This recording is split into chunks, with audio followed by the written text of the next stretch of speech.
Hey, what's going on, Steelers Nation?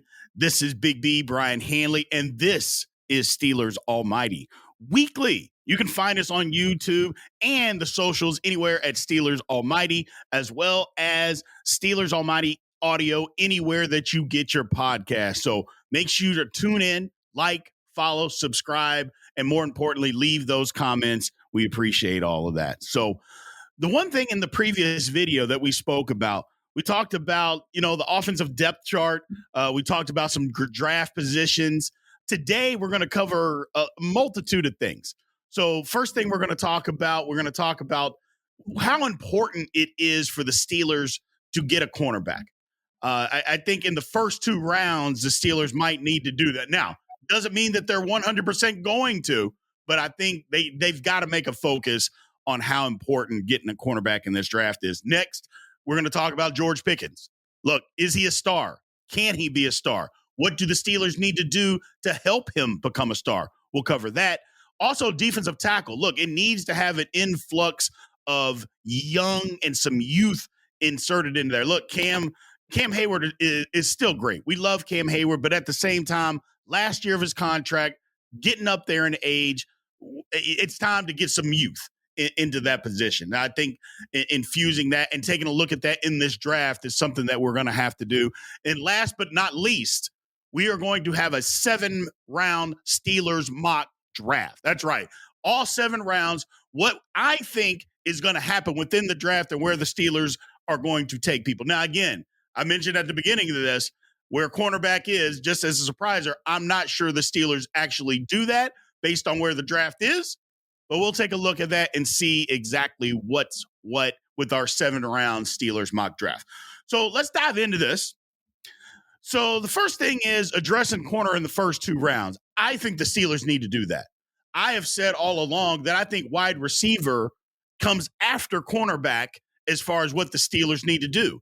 It doesn't necessarily mean that they are going to do that, but in my opinion, I think the Steelers got to try to address, corner early in this draft. Some of the guys out there that I like, look, Nate Wiggins, in my opinion, is the top corner in the draft. Long, he's athletic, fluid speed. When he was at the combine, ran a 4.28 40. He's got excellent ball skills. A lot of times he was running routes out there for guys. Look, I like Nate Wiggins. The one thing, though, it might be, and matter of fact, I don't even think there's a might. It's a pipe dream that the Steelers are going to be able to get him at 20. He's not going to be there. If the Steelers want him, we're going to have to move up in the draft. I like everything about him. Look, you just turn on that tape against Florida State. He competed. They've got 2 guys, Deon Coleman and Walker, that are going to be high round draft picks. Maybe not first round, but they're going to be second day guys. And he competed with both of those guys, showed himself well. Look, Nate Wiggins, I wish the Steelers would move up to get him, but they would have to give up too much to get him, which means it's not a smart move. So that's just a pipe dream. Now, somebody that actually might be around when the Steelers can pick is Cooper DeJean. Look, he's played well at Iowa. I think he's more of a slot corner / safety if we move him or translating to the NFL. I like what he does. He got hurt at the end of the year. Wasn't a ligament damage or anything like that. It was a lower body injury. He ran at his pro day, ran well. Good corner, physical. But like I said, I think he's more of a slot corner. Now, he should be there at 20 when the Steelers draft. He should be around and somebody that they can take a look at. He's really good against the run. That's why I think he'd be a great slot corner, kind of the old Mike Melton, prototype. I think he would be better in coverage than Melton would be, which means, and he's a great tackler, so I think he's a better player. But do the Steelers want to take him at 20? Are there other needs? Can they? Because in the second round of 51, he's not going to be there. So the Steelers, if they're going to try to get him in the second round, they're going to have to wheel and deal. I'm not sure that the Steelers could afford to take him at 20. That doesn't say anything about his talent or that he's not a good player. But for him at 20, I think it's a reach. But it is definitely somebody that we can take a look at. Last person Max Melton. I have been on Max Melton on this entire draft process. This guy, I think, fits the mold. He's long, he's excellent athlete, and he's a speed demon. The one thing that I love most about him is that late second, early third, I think he'll be around. I think the Steelers got a shot at this. I think it's a reach at 2, but at 3, I think he can be there. And this is the guy that, look, last year he could have come out in the draft. He probably would have been a 4th or a 5th round pick. He came back, he improved his stock, got better at the fundamentals and technique, the things that he needed to get better at because he's a phenomenal athlete already. You're not going to run away from him. Speed guys, you're not running past this guy. 2nd, 3rd round, I think he might be there for the Steelers to snag. So keep your eyes on Max Melton, not a day 1 guy, late 2, early 3rd, middle of the 3rd, somewhere in that range. I think the Steelers got an opportunity to grab him. And if he's there, they should absolutely do it. Because again, we know the Steelers got to have somebody on the other side. It was just a nightmare last year opposite Joey Porter Jr. I mean, it was just absolute nightmare. Look, Joey Porter Jr. and what he did and what he meant to the franchise with his draft stock, his ability, he was very, very good. I think the best thing about Joey Porter Jr. and what he did last year was his patience. Look, everything that he did on the field was great. Everybody knew that he was a little handsy, but he got physical and they let him get away with some stuff, but he played a great corner. The one thing about Joey Porter Jr. was his patience because he should have been out there from day 1. And I know there's a lot of us Steeler fans out there that thought the exact same thing. What are we doing? Why isn't this guy out there? Well, once he got out there, he didn't disappoint. So, but we need another guy on the other side. That's what we need. We got to have somebody on the other side so we can have a duo that's very, very good, solid, especially in today's age of the NFL with the passing game. Let's move on here. So, George Pickens. Look, I think George Pickens is a top 10 receiver right now. I know there's going to be people out there that don't necessarily believe that, but I think he got better from his rookie year to last year, which most people are going to expect. But what he was able to do with subpar quarterback play until Mason Rudolph came in. Now, look, Mason Rudolph came in and played well. It seemed like he was throwing the ball to Pickens. I know the offense changed a little bit. I understand. But I just think Pickens got better. Now, here are the things that George Pickens needs to continue to work on. First off, let's start with his route running. He's got to start mastering the route tree. Got to run more than come back. Now, it might have been a product of the offense. So that's the first. Let me get that part out first. What he was doing and what he was being asked to do may have been a product of horrible Matt Canada's offense. So let's give him a little break, a little breather there. But he's got to get better at the route tree. More dig routes. Can't just be stops. Can't just be, back shoulders or fade routes. We need more underneath routes, more dig routes, more slant routes. Not that he hasn't done any of those things. We just need to see more corner routes. I think he's got to get more of a master of the route tree, and I think he will. I think with the new offense, Arthur Smith coming in, they throw the ball. He likes to throw the ball down the middle, and I think that's going to be something. I mean, he's a big body, physical type receiver. I think George Pickens is going to thrive in this offense, but there's a couple of things that we have to do that we got to help him. Now, when we talk about helping him, what I mean by that, we got to have better quarterback play, and we got to have, just an overall better relationship between him and the quarterback. I like what Pickens brings to the table. I think he's a solid number 2 receiver, but the one thing he's got to mature. We like all the flash. We love the bravado, but some of the stuff that we saw last year, that just can't go on. The lack of hustle on certain plays, the non-block. That Indianapolis game was horrendous. We all saw it. And then we see this, like we see on the screen, the spectacular plays. We just got to have a more mature George Pickens, man. I think the guy is phenomenal. I think he can be a top 5 receiver in this league. He really can. with better quarterback play, a better offense, and just being more mature, he can do that. He's got that capability, but he's got to mature. We can't have the lack of hustle plays, the not blocking, the being so frustrated with the offense. Look, I get it. We were all frustrated. It wasn't just him. Everybody was frustrated, but you just got to be better. I mean, I think we can all agree he's got to be better. And the one thing is, can he continue to be the big time playmaker? I think he absolutely can. I just don't see why there's a reason that George Pickens can't get into the upper echelon of this league. He's the type of guy that, if given the opportunities that other big time receivers get, I think he can produce those same type of numbers, because when he wants to block, he's a willing blocker. When you send him over the middle, he can go over the middle and make catches. When you need separation at the top of the route, he can give it to you. I just think he needs more opportunities. Like I said, he got so much better from his rookie year to last year, but we need another level. For him to go to that next level, he needs help. He's got to mature, got to master the route tree, and just continue doing the things and expand on the things that he does well and keep going. Just keep working. Because to me, the sky's the limit. Sky's the limit for George Pickens. So I like him. I like what he does. And I think we've got a star on our hands. I really, really think we've got a star on our hands with George Pickens. Now, let's move to what we're talking about as far as defensive tackles. Cam Heyward has been a stalwart for the Steelers for several years. And until maybe the last two, and even the last two, doesn't it seem like when he's out there, doesn't Cam Heyward seem like he keeps getting better as he gets older? Now, I know he's been hurt. So I'm not trying to dismiss, the injury bug. But when he's out there, the guy is still dominant, and he continues to just get better. But he's at the end of his contract.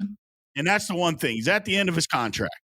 So being at the end of his contract, we've got to get some youth in there. We've got to get an influx of guys that can just take his place. I know that's a bad word to use, or a bad phrase, to take his place, because I don't think you're going to get somebody where the Steelers are going to be drafting. You're not going to get somebody that's going to be as good as Cam Heyward. I'm sorry. That's just not going to happen, where the Steelers are at least are going to address it.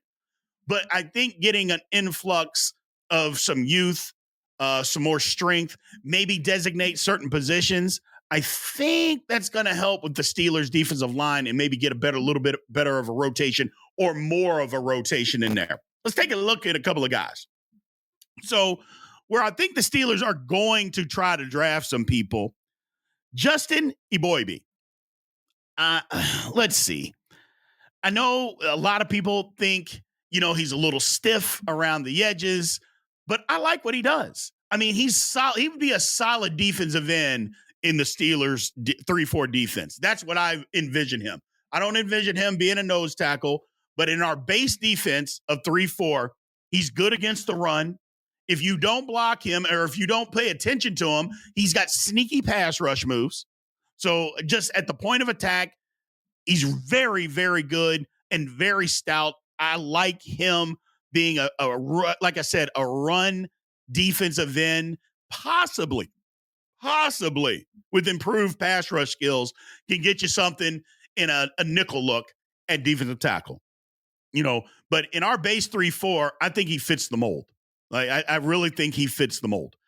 Kind of an Aaron Smith type of a guy. Not saying he's going to be the player that Aaron Smith was. I think Aaron Smith is one of the most underrated Steelers, maybe all time, but definitely in the last 25 years. But I think he kind of fits that mold of what we would be looking for there.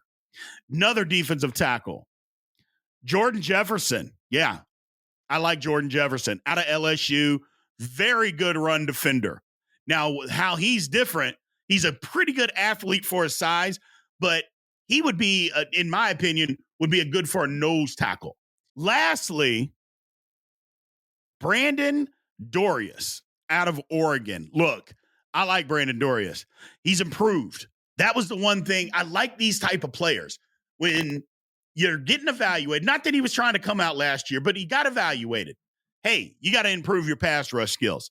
That's what we need. You're a 3 technique, and we need you to have better pass rush skills. Well, what did he do? He improved literally on those pass rush skills from last year to this year.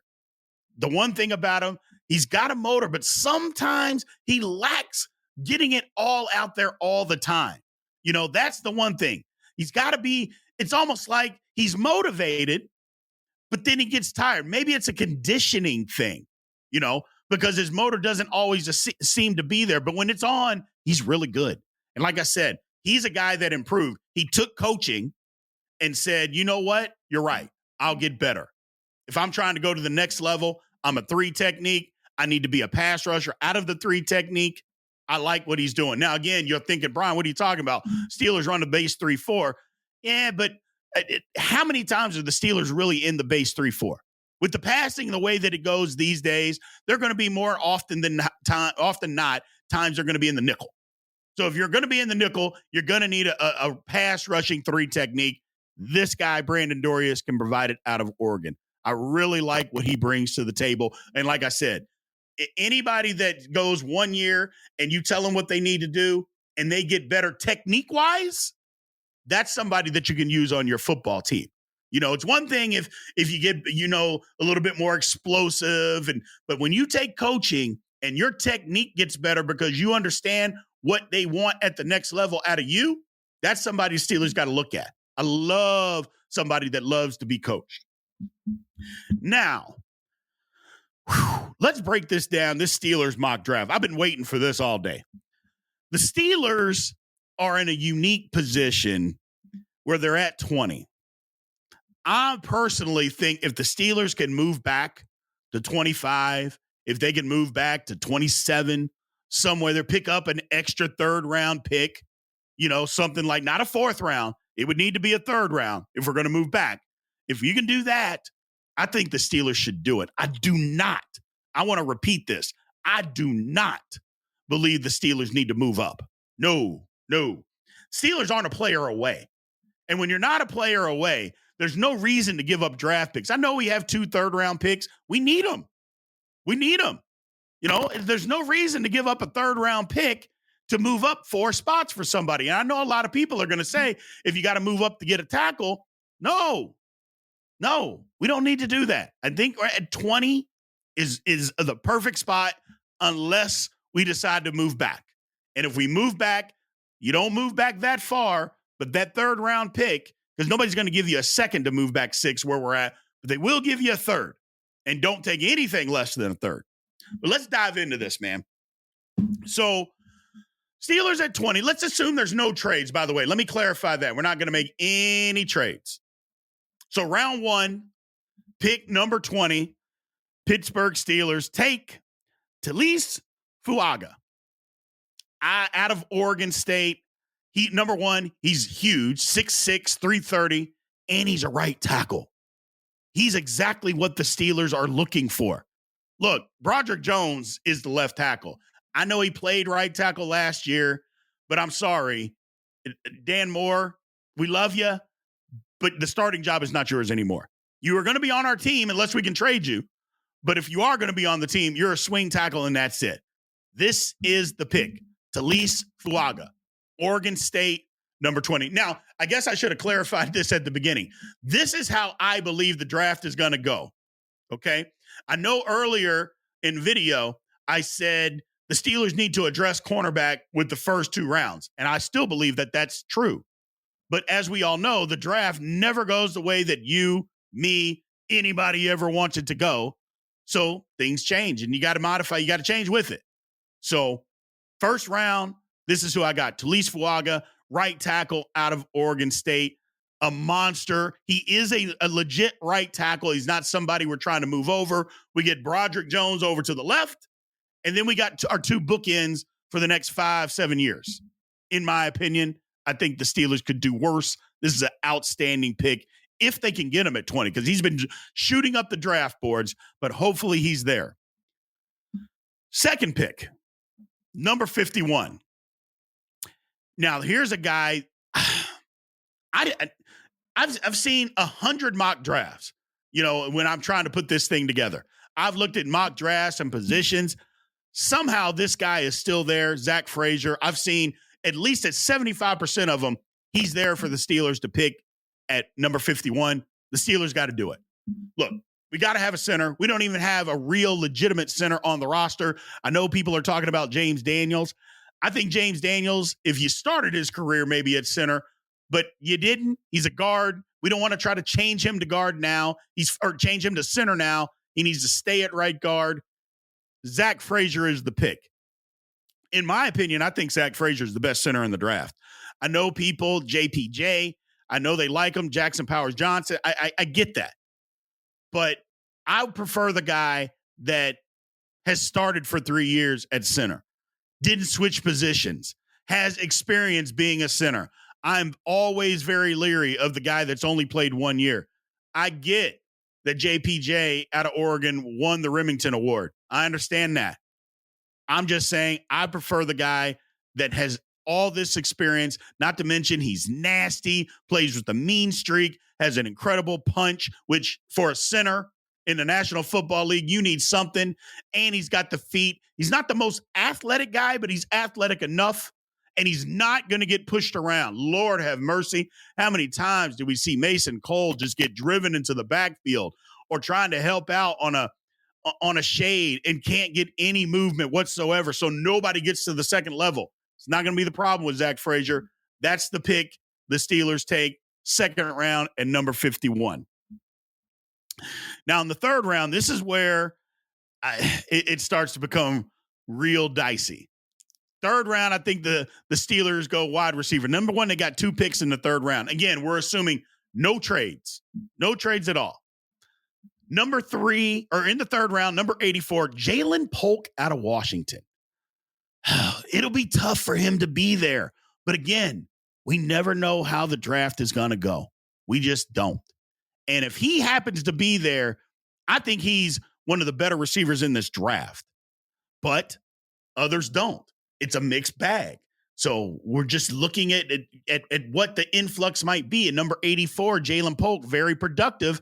I think he's there. I think the Steelers take him. Look, he's got excellent size. He's got good speed. He's an outstanding route runner. At any other school, he's the number 1 if he doesn't play next to Rome Odunze out of Washington. If he's not playing next to him, this guy is a number 1 receiver on just about every college team in America. It just so happens he's playing next to a guy that may be the 3rd or 4th receiver taken in this draft. Jalen Polk, number 84. If the Steelers can get him here, which I think he'll be available, I think they got to pull that trigger, because we all know the Steelers need a wide receiver, and he would fit the bill opposite of George Pickens. I like him. He's a good route runner, great hands. He's got some speed and some size, pretty much what the Steelers are looking for in a receiver. Yeah, I think we got to take it. Now, our second third-round pick at number 98. I talked about cornerback early. This is where the Steelers get a cornerback. Nehemiah Pritchett out of Auburn. Maybe a surprise pick to some, not to me. He's got the size. He's got the speed. He plays well against longer receivers. That is what he excelled at. Long stride receivers, bigger guys. He played well. He also plays well in man and off coverage. Now, sometimes against speedy receivers, he can have a little trouble, but he tries to gamble against speedy receivers versus just using his technique. But you can be coached out of that. You can be coached to say, hey, here's the film. Stop with the guessing. You don't need to guess. Use your ability. Use your God-given ability and use the keys. Stop guessing what receivers are going to do, because then they run away from you, and they get the separation. No need to do that. That can be coached. I think he's coachable. Nehemiah Pritchett would be an outstanding pick. Again, the Steelers got to have another corner. I like the first 2 rounds, but this is the draft. We know how it goes. At 98, I think this is a steal. Maybe not the steal of the draft, but I think it's a big-time steal for the Steelers. Now, we had 4th round. Number 119, Nathaniel Wilson. Look, I've been saying for weeks, the Steelers need another middle linebacker. And I know a lot of people are saying, well, hold on now. We got Holken, we got Roberts, we've got some guys there. And we do. However, First of all, Holcomb's knee, hopefully he comes back 100%. But we saw that knee injury. It was ugly. We love Landon Roberts. We loved what he does. We love his effort. But we watched. He wasn't great in pass coverage. He just wasn't. He gave a lot of effort, but he wasn't great in pass coverage. Now, he's outstanding against the run. Well, Nathaniel Wilson does both, and that's what we need. He's a tackling machine that can cover, okay? And in the fourth round, I don't think there's any doubt that this guy right here is a great pick at 119. Somebody he can get after the passer. He can rush from inside. He can rush from outside. You know, again, a tackling machine, which means you're not getting a bunch of tackles playing outside linebacker. Because that was the first thought when I brought this up to somebody earlier. They said, oh, well, you know, he's going to be rushing from the outside. I'm like, hold on. He had 137 tackles last year. There's no outside linebacker at any level that's getting 137 tackles. Okay? That's a middle linebacker that can move to the outside. That's Nathaniel Wilson. I like what he does. In this round, we don't have a fifth round pick. I would like to wait on a linebacker, but since we don't, I think we reach, because I think this might be a little bit of a reach, but I think it's better to reach and get somebody early than to wait and get somebody that you don't necessarily want. And I think the Steelers would be doing themselves justice and doing themselves a favor to reach for him in round 4 at 119. Now, no fifth round pick, as I mentioned. Going to the sixth round, number 178, McKinnley Jackson. I like him. The one thing about him, he is a nose tackle. Huge nose tackle. I don't know if he's going to be a starter, but he's definitely a depth piece, something that the Steelers need. He can be productive. He can be disruptive and just hold himself at the line of scrimmage, take up 2 blockers, don't get moved out of the hole. That is something that the Steelers need. Every team in the National Football, basically every team that plays football, from Pee Wee up to the NFL, you need depth at defensive line. This is a depth piece of somebody that I think can eventually be a starter in the National Football League.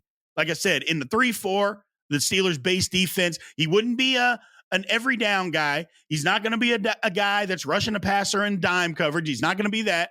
But on base defense and obvious run situations, this would be nose tackle. Love this pick for the Steelers at 178. McKinnley Jackson. And then lastly, our last pick of the draft, because we do not have a 7th round pick, the Steelers, Josh Wallace. I like Josh Wallace. So I know a lot of people don't. He's a corner out of Michigan. One thing that I think that he could be is a nickel corner.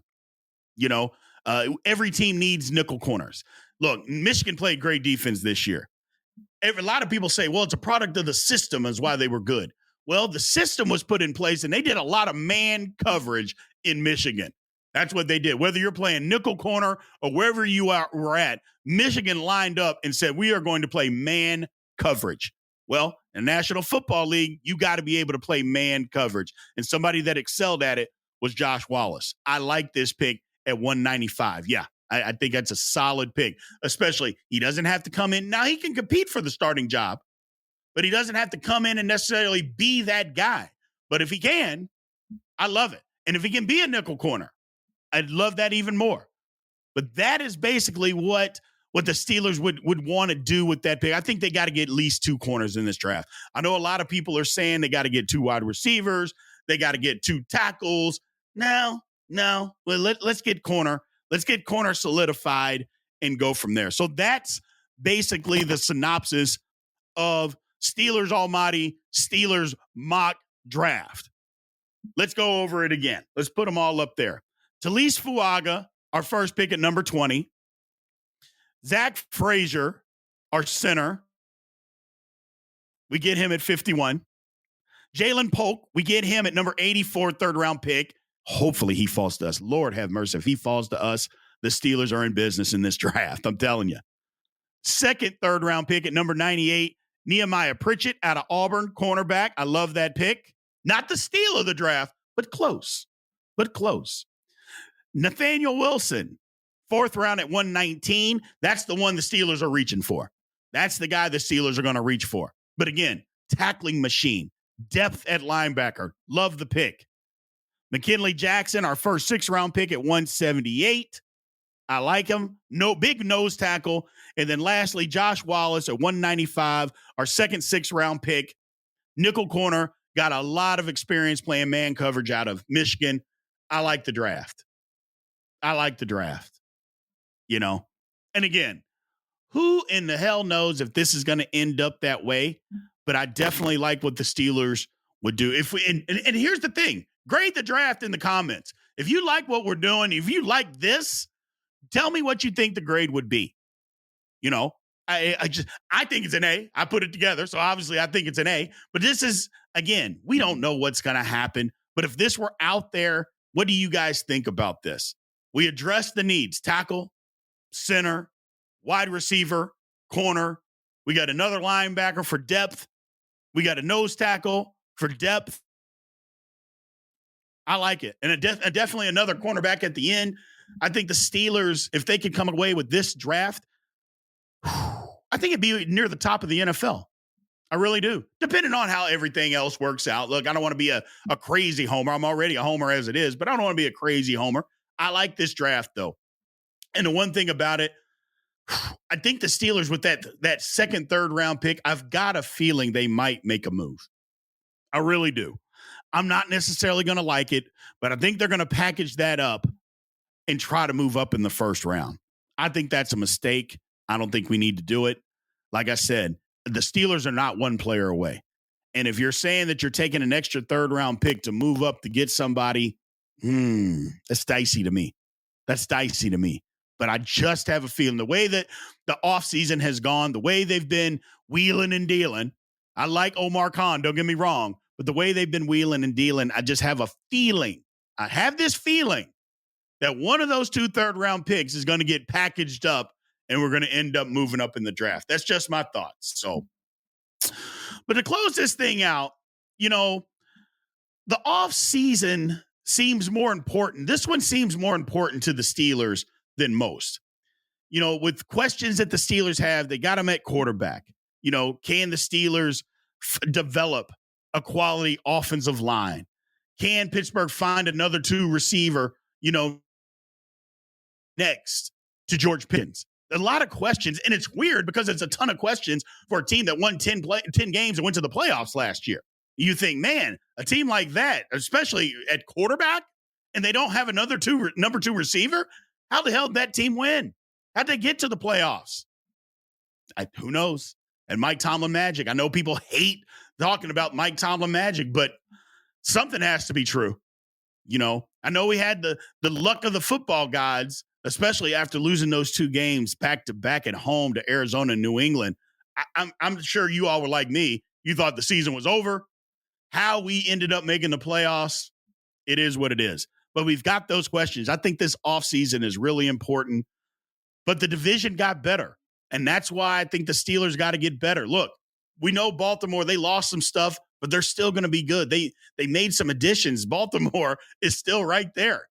The Bengals, we know, are going to get better just for the simple fact that they got Joe Burrow back at quarterback. So they got better because he wasn't there over half the season last year. So they got better. Cleveland got better. The entire division got better. The Steelers got to get better right along with it. So this offseason means something. I appreciate everybody joining in, man. Thank you guys for taking the time. Again, Steelers Almighty, everywhere that you get your podcast, everywhere on all the socials. Make sure that you like, follow, subscribe, comment, hit the notification bell on YouTube. We will be back next week. We appreciate everybody. Aloha.